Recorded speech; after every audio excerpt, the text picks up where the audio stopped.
아합이 아들이요 아하시야의 형제 여호람이 이스라엘의 왕위에 올랐으니 그는 비록 악한 사람이었으나 그에 대하여 두 가지 칭찬할 만한 일이 여기에 기록되어 있습니다. 그는 아버지의 우상을 제거했습니다. 그는 많은 일에서 악을 행했지만 아버지 아합이나 어머니 이세벨과 같지는 않았습니다. 솔로몬이 말한 것처럼 그는 나빴지만 그렇게 나쁘지는 않았고 지나치게 사악하지는 않았습니다. 아마도 여호사밧은 아합 가문과의 동맹으로 자신의 가족을 더 나쁘게 만들었지만 아합이 가족을 더 좋게 만들기 위해 무언가를 했을 것입니다. 여호람은 바알을 숭배한 죄로 아버지와 형이 잘리는 것을 보고 하나님의 심판에 대한 경고를 지혜롭게 받아들여 바알의 형상을 없애고 이스라엘의 하나님만 경배하고 선지자 외에는 누구와도 상의하지 않겠다고 결심합니다. 지금까지는 잘 지냈지만 아합이 가문의 멸망을 막지 못했고 오히려 그 멸망이 그의 시대에 와서 그에게 즉시 임했는데 이는 그가 가문에서 가장 좋은 사람 중 하나였음에도 불구하고 그 죄악의 척도가 가득 차 있었기 때문입니다. 여호람의 개혁은 그 누구에게도 뒤지지 않았습니다. 그는 아버지가 만든 바알의 형상을 버렸을 뿐인데 이는 아마도 여호사밧을 칭찬하기 위한 것이었을 것입니다. 그러나 그는 백성들 사이에서 바알 숭배를 멸하지 않았는데 예후는 그것이 널리 퍼져 있음을 발견했기 때문입니다. 예후는 가족을 개혁하는 것은 좋았으나 그것만으로는 충분하지 않았고 왕국의 개혁을 위해 자신의 권력을 사용했어야 했습니다. 바알의 우상을 버렸을 때 그는 여로보암의 정치적 죄악인 송아지 숭배를 고수했습니다. 그는 두 지파 사이의 분열을 지탱하는 국가 동력이었기 때문에 거기서 떠나지 않았습니다. 진정으로 회개하거나 개혁하지 않는 사람들은 자신이 잃는 죄와 결별할 뿐 자신이 얻는 죄에 대한 애정을 계속 유지합니다. 그는 바알의 형상을 지웠을 뿐 마땅히 해야 할 것처럼 조각조각 깨뜨리지 않았습니다. 그는 현재를 위해 그것을 치워두었지만 다음에 그럴 기회가 있을지 모르지만 알지 못했고 이세벨은 국가적인 이유로 사적으로 바알을 숭배하는 것에 만족했습니다.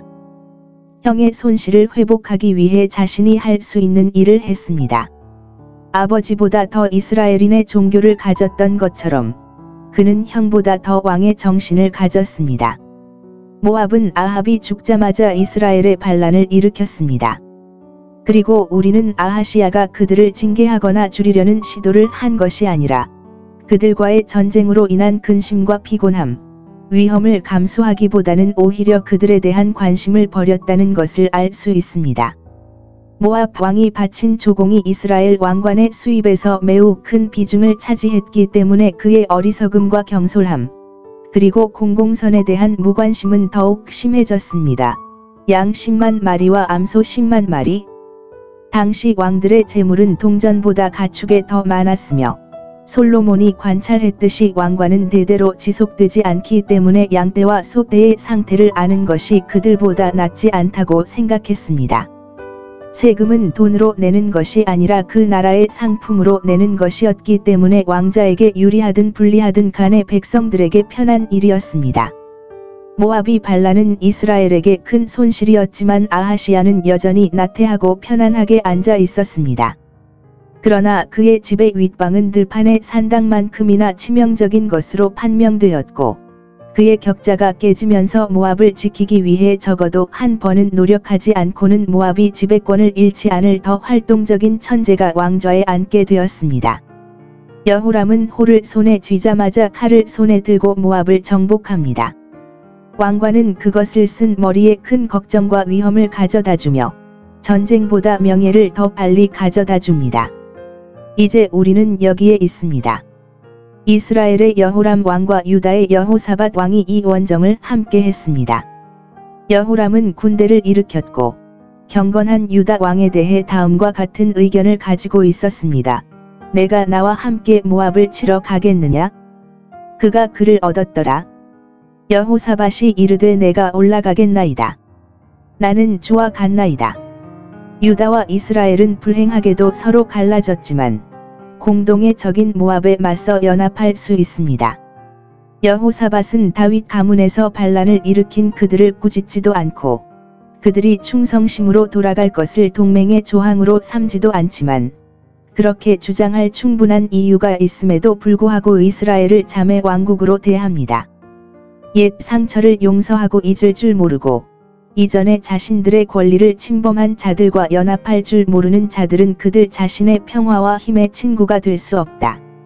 시간이 지남에 따라 원래 권위가 없던 것이 권위를 얻게 된다. 그는 여호사밧을 자기의 동역자로 삼았다. 그는 자기보다 지혜와 경험이 많은 여호사밧에게 모압 땅으로 내려갈 길을 물었더니 그는 가장 가까운 길인 요단을 건너서 진군하지 말고 에돔 광야를 돌아서서 에돔 왕 그에게 조공하는 자과 그 군대를 데리고 가라고 충고하였다. 두 사람이 하나보다 나으면 새 겹줄도 쉽게 끊어지지 아니하겠느냐 하더라. 여호사밧은 아합과 합세한 대가를 톡톡히 치렀지만 아들과 함께 합세했고 이 원정도 그에게 치명적일 수 있었습니다. 불신자들과 함께 멍에를 매는 것으로 얻을 수 있는 것은 아무것도 없습니다. 이 원정에서 연합군의 군대가 당한 큰 어려움. 그들은 적의 얼굴을 보기 전에 모두 물 부족으로 죽을 위험에 처해 있었습니다. 그들의 조상들이 물을 원했던 광야와 같은 광야, 또는 아주 가까운 광야를 행군하기 전에 이 점을 고려했어야 했습니다. 하나님께서는 자신의 백성들이 스스로 임기응변으로 고통에 처하게 하셔서 그분의 섭리의 지혜와 능력과 선하심이 그들의 구원을 통해 영광을 받으시도록 하십니다. 물보다 더 싸고 흔한 것이 어디 있습니까? 그것은 들의 모든 짐승의 음료입니다. 그러나 물의 부족은 곧 왕과 군대를 겸손하게 만들고 파멸시킬 것입니다. 이스라엘 왕은 현재의 고통과 그로 인해 그들이 목마름으로 약해지면 쉬운 먹이가 될 원수 모압 사람들의 손에 넘어갈 임박한 위험을 슬프게 한탄했습니다. 이 왕들을 불러 모은 것은 그분이었습니다. 그러나 그는 그것을 섭리에 돌리고 그것을 불친절하다고 반성합니다. 주께서 그들을 부르셨습니다. 이와 같이 사람의 어리석음은 그 길을 변질시키며 그 마음은 여호와를 노엽게 하느니라. 이 긴급한 상황에서 하나님의 조언을 구하는 여호사밧의 선한 움직임. 그들이 지금 있는 곳은 그들의 조상들이 그들에게 말했던 기이한 일들, 즉 이스라엘의 계절에 맞는 공급을 위해 반석에서 물을 길어 올린 것을 상기시킬 수밖에 없었습니다. 이런 생각이 여호사밧으로 하여금 모세와 같은 여호와의 선지자가 여기 있지 않느냐고 묻게 만들었다고 추측할 수 있습니다. 그의 조언에 따라 광야에서 이 나침반을 가져온 것이기 때문에 그는 더 염려했습니다. 여호사밧이 지금 여호와께 물은 것은 잘한 일이지만 이 전쟁에 참여하기 전에 또는 이 길을 택하기 전에 더 빨리 물었다면 훨씬 더 좋았을 것입니다. 선한 사람은 때때로 게으르고 건망증이 있으며 필요와 고통이 그들을 그렇게 할 때까지 의무를 소홀히 합니다. 엘리사는 그들이 상담할 적절한 사람으로 추천했습니다. 여기서 우리는 엘리사가 특히 이렇게 지루한 행군에서 자원봉사자로서 묻지도 않고 관찰하지도 않고 명예로운 직책도 전혀 없이 전쟁의 제사장이나 전쟁 평의회의 의장도 아닌 왕들 중 누구도 그들의 진영의 보물 속에 그런 보배가 있는지 그들의 후방에 그런 훌륭한 친구가 있는지 알지 못할 정도로 무명의 상태에서 진영을 따라야 한다는 것이 궁금할 수 있습니다. 엘리사가 이스라엘의 병거와 그 기병으로서 전쟁에 참전한 것은 하늘의 특별한 지시에 따른 것이라고 생각할 수 있습니다. 이처럼 하나님께서는 자신의 백성에게 선하심의 축복을 기대하시며 자신을 위한 신탁이 아닌 백성들을 위한 신탁을 주십니다. 하나님께서 우리 자신을 돌보는 것보다 영혼과 육체를 더 많이 돌보시지 않는다면 우리는 종종 좋지 않을 것입니다. 이스라엘 왕의 신하가 왕 자신도 알지 못했을 때 그가 그곳에 있다는 것을 알았습니다. 아마도 오바댜가 그의 아버지 아합에게 그랬던 것처럼 주님을 경외하는 그런 종이었을 것입니다. 엘리사는 왕이 아니라 그런 종에게 자신을 알렸을 것입니다. 그가 엘리야의 손에 물을 부은 사람, 즉 엘리야의 종이었으며 특히 엘리야가 손을 씻을 때 그를 돌보았다는 기록이 있습니다. 위대하고자 하는 자는 섬기는 법을 배우게 하시고 높이 오르려는 자는 낮은 데서 시작하게 하소서. 왕들이 엘리사에게 한 지원. 그들은 엘리사의 숙소로 내려갔습니다. 여호사밧은 여호와의 말씀을 전하는 선지자를 매우 존경하여 그를 직접 찾아가서 만나고 그를 보내지 않았습니다. 다른 두 사람은 자신들이 처한 곤경에 감동하여 선지자를 찾아갔습니다. 새 왕이 그의 문을 두드리며 도움을 청하러 왔을 때 자신을 낮춘 그는 이렇게 높아졌고 위대해 보였습니다. 엘리사가 그들에게 베푼 연회. 그는 악한 이스라엘 왕에게 매우 담담했습니다. 내가 너와 무슨 상관이 있느냐? 내가 어찌 내게서 화평의 응답을 기대하겠느냐? 내가 형통할 때에 너를 용납하고 지켜주었던 내 아버지와 어머니의 선지자들에게로 가서 그들이 지금 내 환난 중에 너를 도우게 하라. 엘리사는 여호사밧처럼 부분적이고 위선적인 개혁을 강요받지 않았습니다. 그는 바알의 형상을 버렸지만 바알의 선지자들이 여전히 그에게 소중하다는 것을 알고 있었으며 아마도 그들 중 일부가 지금 그의 진영에 있을 것입니다. 그들에게로 가라. 너희가 섬기는 신들에게로 가라. 세상과 육신이 너희를 다스렸으니 그들이 너희를 도와주게 하라. 왜 너희가 하나님께 구해야 하느냐? 엘리사는 그의 악에 대한 거룩한 분노로 그가 그를 바라보거나 그를 볼 수 있는 마음을 거의 찾을 수 없다고 그의 얼굴에 말합니다. 여호람은 왕자로서 존경받아야 하지만 악인으로서 그는 사악한 사람이며 정죄를 받아야 합니다. 엘리사는 신하로서 그를 존중할 것이지만 선지자로서 그의 죄악을 알게 할 것입니다. 그런 특별한 사명을 가진 사람에게는 왕에게 너는 악하다 라고 말하는 것이 일반인에게는 아니지만 합당했습니다. 여호람은 이 평범한 거래를 참을성 있게 받아들일 만큼 자기 명령이 강하며 바알의 선지자들의 말을 듣는데 신경 쓰지 않고 이스라엘의 하나님과 그의 선지자에게 겸손하게 구혼하여 현재의 사건을 매우 비참한 것으로 표현하고 선지자의 자비로운 배려를 겸손하게 권고합니다. 사실상 그는 자신이 합당하지 않다고 생각하지만 자신을 위해 다른 왕들이 파멸되지 않도록 하라는 것입니다. 엘리사는 유다의 경건한 왕에게 큰 존경심을 보였고 그의 존재를 소중히 여겼으며 그를 위해 주님께 그들 모두를 위해 간구할 것입니다. 하나님의 은혜와 선지자의 사랑을 받는 사람들과 함께 있는 것은 좋은 일입니다. 악한 사람들은 종종 경건한 사람들의 우정과 사회를 위해 더 나은 대가를 치릅니다. 그는 하나님의 지시를 받기 위해 자신을 가다듬었다. 그는 여호람을 보고 마음이 다소 들뜨고 혼란스러웠는데 비록 죄악된 열이나 정열에 빠지거나 함부로 말하지는 않았지만 현재에 대한 열심 때문에 기도와 성령의 역사를 위해 매우 차분하고 침착한 마음이 필요했습니다. 그래서 그는 수금을 연주하고 시편에 서명하는 데 익숙한 독실한 음악가인 음악가를 불렀습니다. 다윗이 정한 대로 감미롭게 부르는 하나님의 찬양을 듣는 것은 그의 영혼을 위로하고 마음을 안정시키며 하나님과 대화하고 하나님의 말씀을 듣는 데 올바른 틀을 갖추는 데 도움이 될 것입니다. 우리는 시편과 비파를 앞에 두고 예언하는 선지자들의 무리를 발견합니다. 하나님과의 친교를 원하는 사람은 자신의 영혼을 조용하고 고요하게 유지해야 합니다. 엘리사는 이 신성한 음악에 의해 영혼이 상쾌해지고 소란스러워졌을 때 주님의 손길이 그에게 임했고 그분의 방문은 새 왕보다 더 큰 영광을 그에게 가져다 주었습니다. 하나님께서는 그를 통해 현재의 고난의 문제가 편안하고 영광스러운 것이 될 것이라는 확신을 주셨습니다. 그들은 속히 물을 공급받아야 합니다. 그들의 믿음과 순종을 시험하기 위해 골짜기에 도랑을 만들어 물을 받으라고 명령하십니다. 하나님의 축복을 기대하는 사람들은 바카 골짜기에서 한 것처럼 비가 가득 찰 수 있도록 웅덩이를 파서 우물을 만들어야 합니다.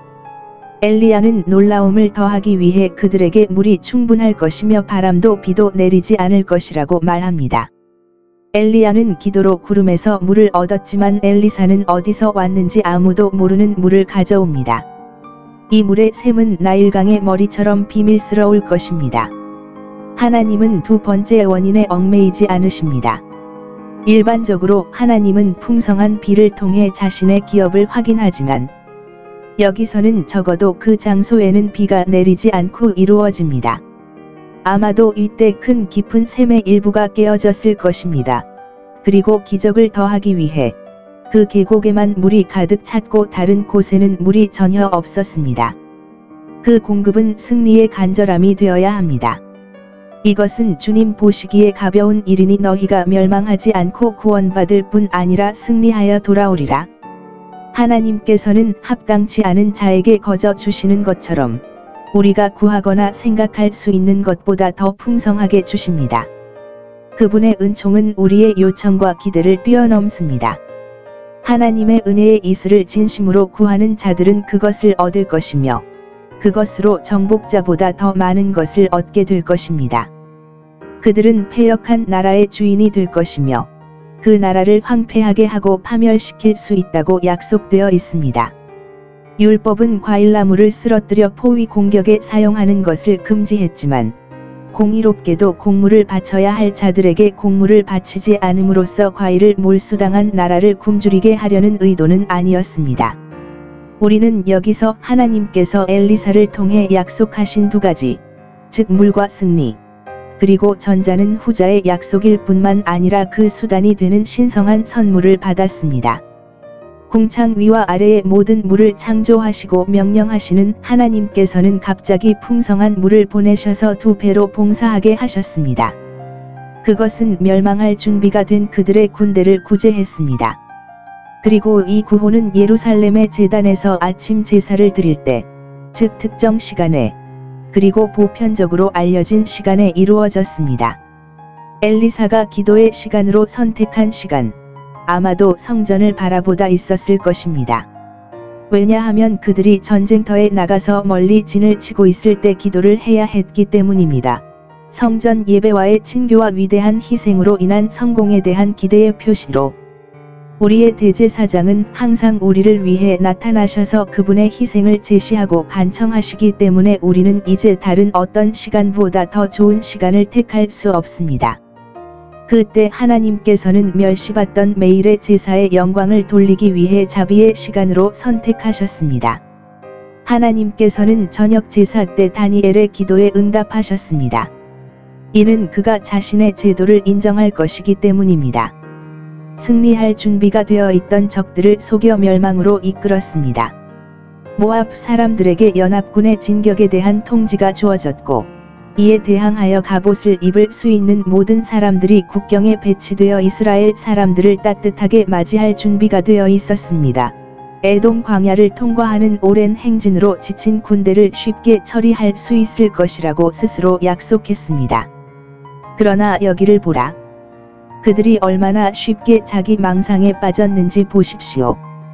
그들이 자기 기만에 빠지는 과정을 관찰하십시오. 그들은 이스라엘 군대가 진을 친 골짜기에 물을 보고 피라고 자만했습니다. 왜냐하면 그들은 그 골짜기가 마른 줄 알았고 비가 오지 않았기 때문에 그것이 물일 것이라고 상상할 수 없었기 때문입니다. 태양이 그 위에 비쳤고 아마도 그날 악천후의 전조인 하늘이 붉어지고 낮아졌을 것입니다. 그러나 물이 붉게 보이게 한 것은 그들 자신의 공상으로 인해 그들이 만든 것을 기꺼이 믿게 만들었고 이것은 비이며 하나님이 그들에게 그렇게 강요하도록 허락하신 것이라고 제안했습니다. 그들의 진영이 이렇게 피로 가득 차 있다면 그들은 결론을 내립니다. 확실히 왕들이 서로 다른 이해 관계를 가진 동맹국들이 하기 쉬운 것처럼 떨어졌고 서로를 죽였으니 누가 그들을 죽일 수 있겠습니까? 군대가 서로 죽였다면 우리는 먹이를 나누는 것 외에는 할 일이 없습니다. 그러므로 모아봐, 이제 전리품으로 가자. 이것은 그들 중 일부 낙관적인 영혼들이 점진적으로 제안한 것이었는데 그들은 이웃들보다 더 현명하고 행복하다고 생각했고 나머지는 그렇게 되기를 바라면서 그렇게 믿기를 기대했다. 우리가 쉽게 믿기를 바라는 것. 그러므로 멸망받을 자들은 먼저 미혹을 받고 스스로 미혹하는 자들만큼 효과적으로 미혹되는 자도 없다. 그로 인해 그들은 얼마나 치명적인 멸망으로 달려갔는가? 그들은 이스라엘 진영을 약탈하기 위해 부주의하게 달려들었지만 너무 늦었을 때 속지 않았습니다. 엘리사가 승리에 대한 확신을 주자 이스라엘 백성들은 분노에 휩싸여 그들을 쳐부수고 자기 나라로 추격하여 성읍을 파괴하고 땅을 훼손하고 우물을 막고 목재를 벌목하고 왕성만 남겨두고 성벽에 큰 구멍을 뚫고 쳐들어갔습니다. 이것은 그들이 이스라엘에 반역하여 얻은 것입니다. 누가 하나님을 거역하고 마음을 강팍하게 하여 형통했습니까? 이 장의 마지막에는 모압 왕이 포위된 자들에 의해 최후까지 밀려나 수도가 그들의 손에 넘어갈 위기에 처했을 때 어떻게 했는지에 대한 이야기가 나옵니다. 그는 대담하고 용감한 일을 시도했습니다. 그는 700명의 선택된 사람들을 모아 그들과 함께 에돔 왕의 요새에 진을 쳤는데 그는 이 원정의 용병에 불과했기 때문에 격렬하게 공격해도 큰 저항을 하지 않을 것이므로 그렇게 탈출할 수 있기를 바랐습니다. 그러나 그것은 효과가 없었고 에돔의 왕조차도 그를 너무 힘들게 하여 은퇴할 것을 강요했습니다. 이 일이 실패하자 그는 잔인하고 야만적인 일을 행하였는데 자기와 자기 백성에게 더 귀한 것이 없는 자기 아들 곧 자기 뒤를 이을 장남을 데려다가 성벽의 번제로 바쳤습니다. 그는 이것으로 악마로서 피와 살인과 인류의 멸망을 기뻐하는 그의 신 케모스의 호의를 얻으려고 계획했습니다. 우상 숭배자들은 어떤 것이든 더 소중할수록 신에게 제물로 바쳐야 한다고 생각했고 따라서 그들의 명예를 위해 자녀들을 불에 태웠습니다. 포위하는 자들에게 겁을 주어 물러가게 하려고. 그러므로 그는 성벽 위에서 그들의 눈앞에서 그렇게 하여 그들이 항복하지 않고 어떤 절박한 길을 택하기로 결심했는지 그리고 그가 도시와 생명을 얼마나 소중히 팔 것인지 볼 수 있도록 했습니다. 이로써 그는 그들을 혐오스럽게 만들고 자신의 신민들을 격분하고 분노하게 만들려고 의도했습니다. 이런 효과는 있었습니다. 이스라엘은 그를 이 지경까지 몰고 간 것에 대해 크게 분노했고 이스라엘은 포위망을 풀고 돌아왔습니다. 부드럽고 관대한 영혼은 비록 정의롭지만 그렇게 하지 않을 것이며 이는 어떤 사람을 산만하게 하거나 절망적으로 만들 것입니다.